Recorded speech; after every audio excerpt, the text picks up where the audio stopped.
नमस्कार, इस वक्त आप देख रहे हैं नेशन 24 न्यूज। मैं हूं आपके साथ प्रिया वर्मा। देश की प्राचीन संस्कृति के साथ मौजूद वक्त की जरूरतों के हिसाब से बन गया संसद भवन आधुनिकता और सांस्कृतिक विरासत का बेजोड़ संगम है। नया संसद भवन एक भारत श्रेष्ठ भारत की भावना को दर्शाता है।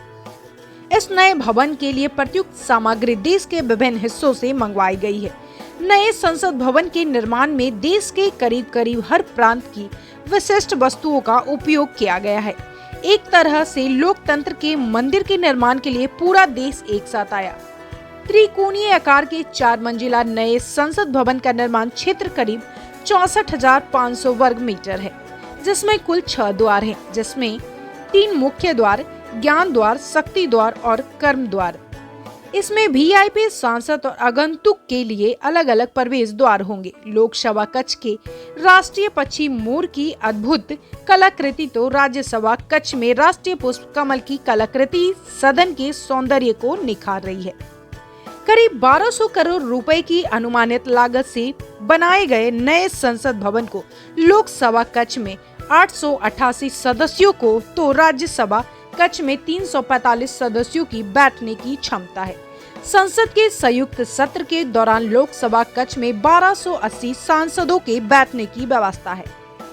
नए संसद भवन में भारत की लोकतांत्रिक विरासत को प्रदर्शित करने के लिए एक भव्य संविधान हॉल, सांसदों के लिए एक लाउंज, एक पुस्तकालय, कई समिति कक्ष, भोजन क्षेत्र और पर्याप्त पार्किंग की भी व्यवस्था की गई है।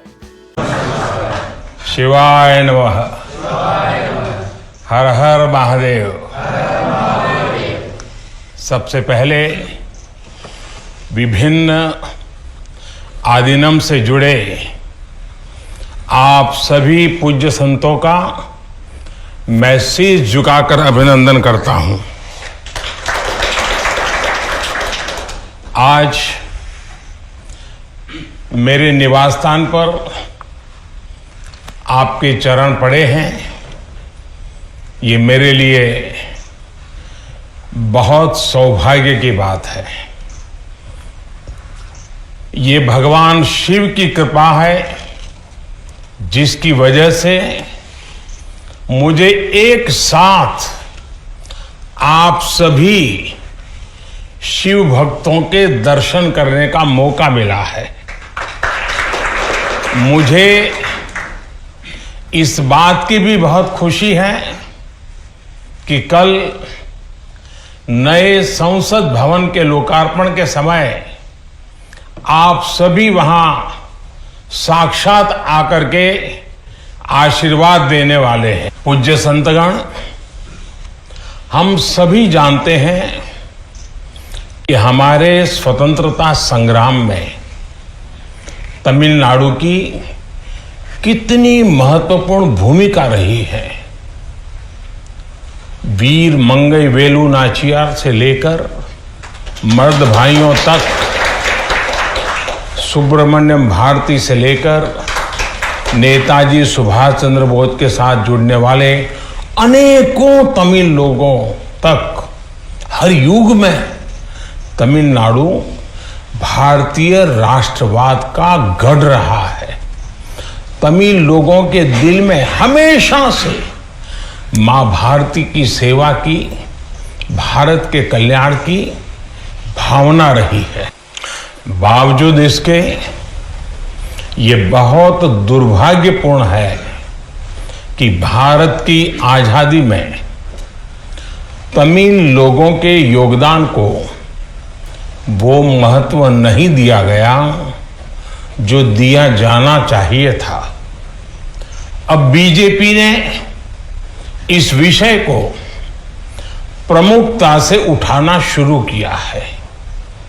अब देश के लोगों को भी पता चल रहा है कि महान तमिल परंपरा और राष्ट्रभक्ति के प्रतीक तमिलनाडु के साथ क्या व्यवहार हुआ था।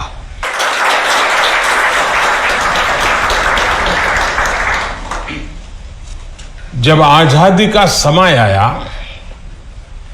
तब सत्ता के हस्तांतरण के प्रतीक को लेकर प्रश्न उठा था।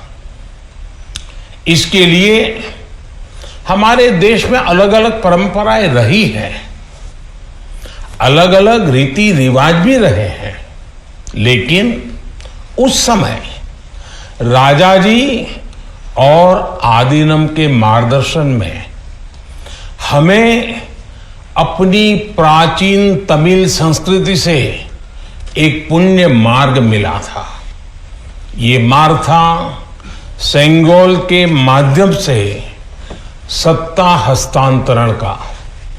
तमिल परंपरा में शासन चलाने वाले को सेंगोल दिया जाता था। सेंगोल इस बात का प्रतीक था कि उसे धारण करने वाले व्यक्ति पर देश के कल्याण की जिम्मेदारी है और वो कभी कर्तव्य के मार्ग से विचलित नहीं होगा।